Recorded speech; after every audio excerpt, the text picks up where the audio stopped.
Does racism still mean anything? Lately I've been a bit confused, so I went to Twitter to clarify things. There's a correlation between crimes committed and arrest stats. This is not racism, it's maths. You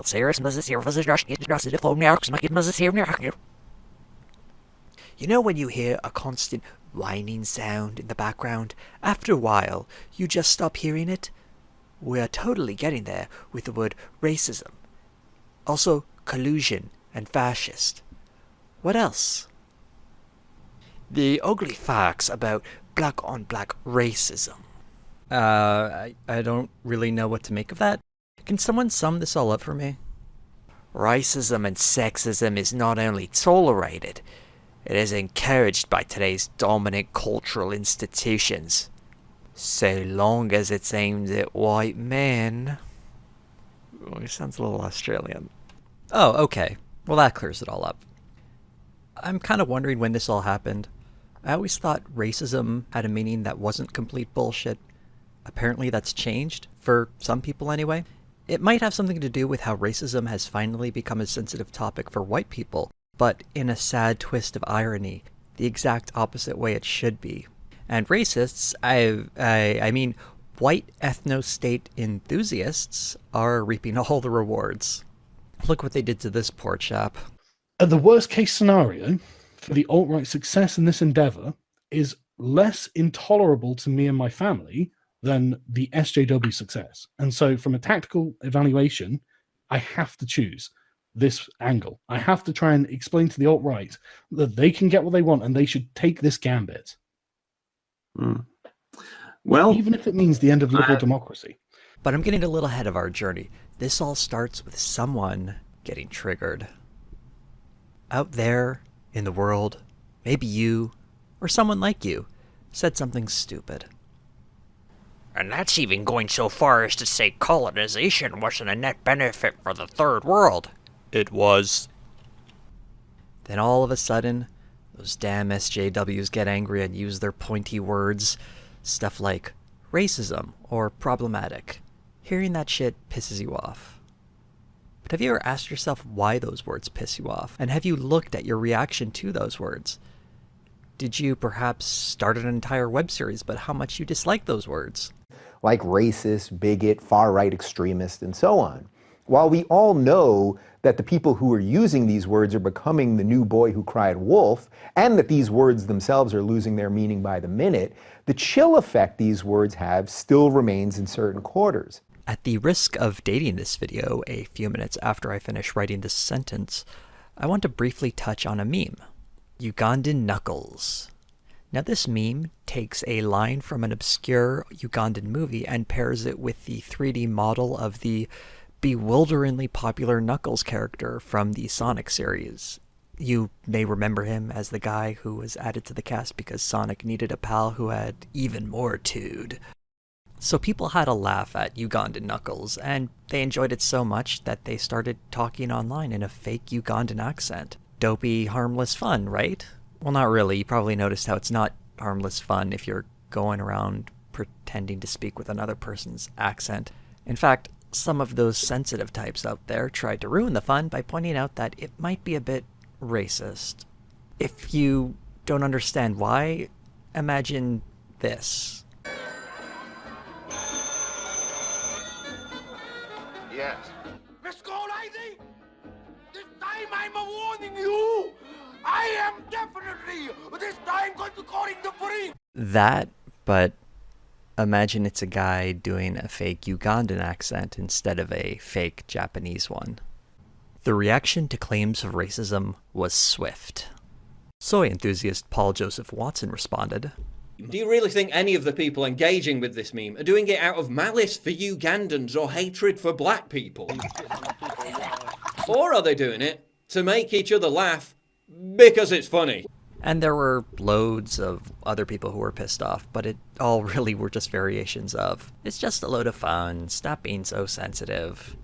Now this is the person the rest of my video is going to be talking about. The cool-headed, rational person who has just been triggered because they were having a bit of fun that someone kind of pointed out was racist. Now if you're pissed off at everyone saying you're doing something racist, where do you go?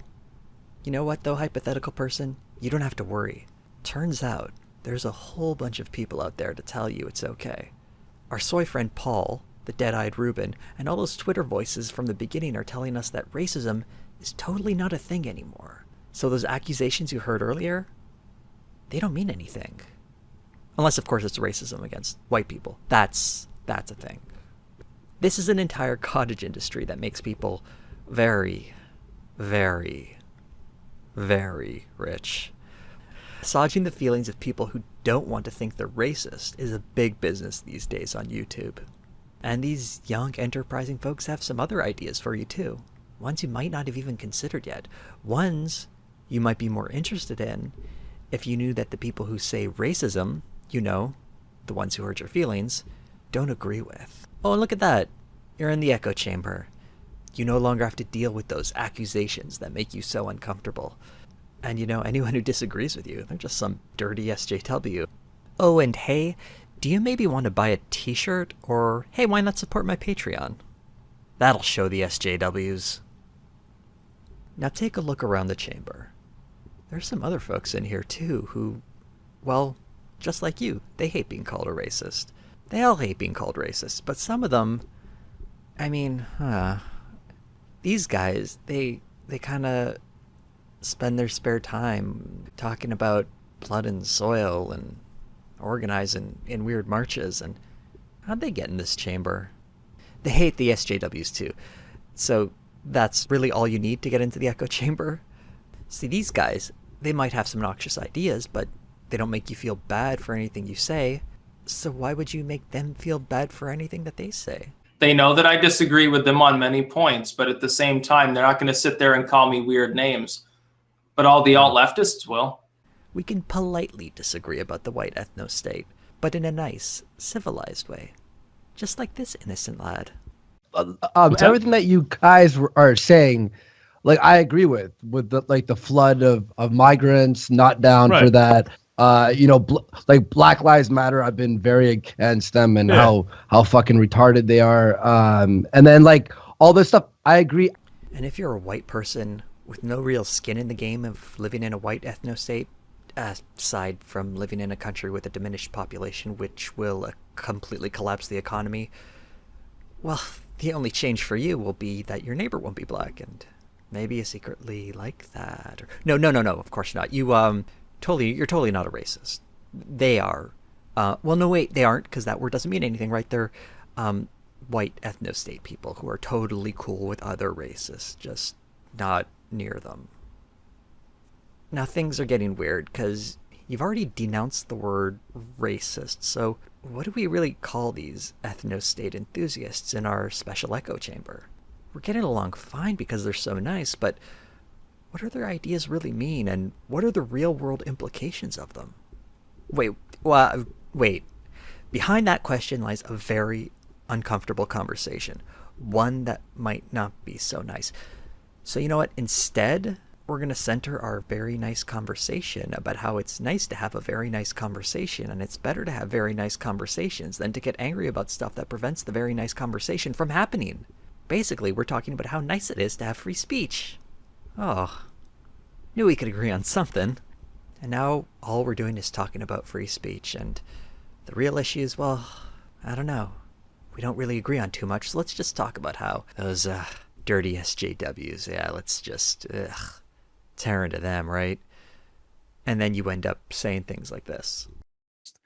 The worst case scenario for the alt-right's success in this endeavor is less intolerable to me and my family than the SJW success. And so from a tactical evaluation, I have to choose this angle. I have to try and explain to the alt-right that they can get what they want and they should take this gambit.